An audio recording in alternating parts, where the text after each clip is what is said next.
Okay, now we move on to money. This other thing. This is a tool we use now to destroy the world.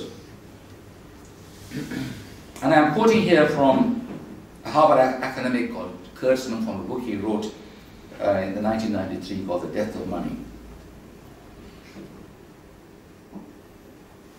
There is something quite magical about the way money is created.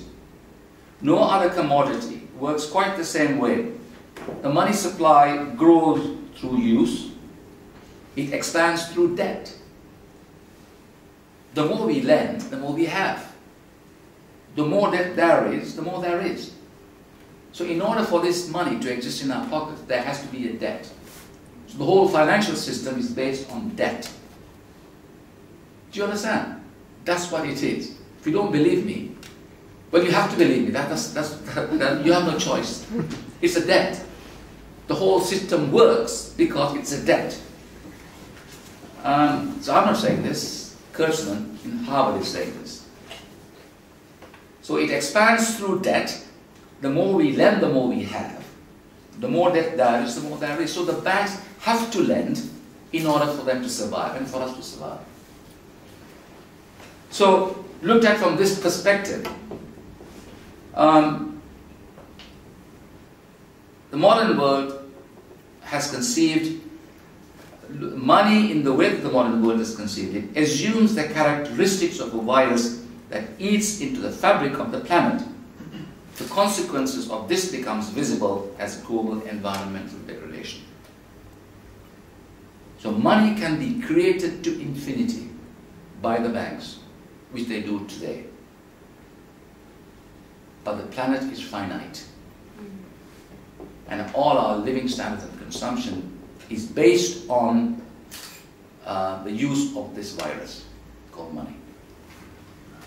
It is generally known that Islam prohibits usury, that is giving and taking of interest.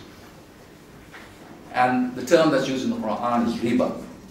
This term has wide connotations. Simply put, it means one cannot have something out of nothing. Thus, riba is also seen as prohibiting the free creation of credit. The Quran denounces these practices vehemently, and we can see why in the ongoing discussion. And the quote from the Quran I have is, "Those who practice riba, usually, will not rise from the grave except as someone driven mad by Satan's touch." So you can see it everywhere, at the G20 summit, the word driven mad by Satan's touch, by universal consensus of the media. No other proclamation in the Quran matches this degree of stringency. Money is now a mere abstraction. It is a disconcerting thought that our entire lives are built on this fiction.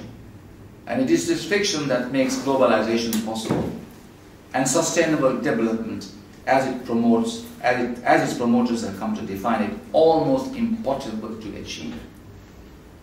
And Kurtzman says, high-tech financial economy with its boom and bust cyclicality and its daily volatility has taken nearly complete charge of the real economy.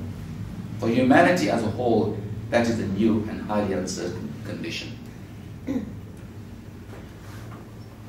Fazlun took us to lunch, and he paid for the lunch with electronic digits. We had something substantial. We had a very interesting economic debate at that moment, when the electronic pulses paid for the substantial lunch we had. It was magic. We are now living in an illusory world, and one does not have to be a Muslim to understand this. All the evidence shows that we are hitching our futures even more firmly to a collapsing civilization. There is clearly an issue of conflicting paradigms, one based on man's domination over the natural world and the manipulation of greed through ephemeral money, and the other on the submission to the will of the Creator and the conduct of transactions with what is real. The basic governance in Islam is based on this verse, and I quote, "Let there be a community among you who call to the good and enjoin the right and forbid the wrong. They are the ones who have success." And the guidance for the individual is contained in this verse. There are certainly signs in the earth for people with certainty, and in yourselves as well. Do you not then see? If you have been, thanks for listening.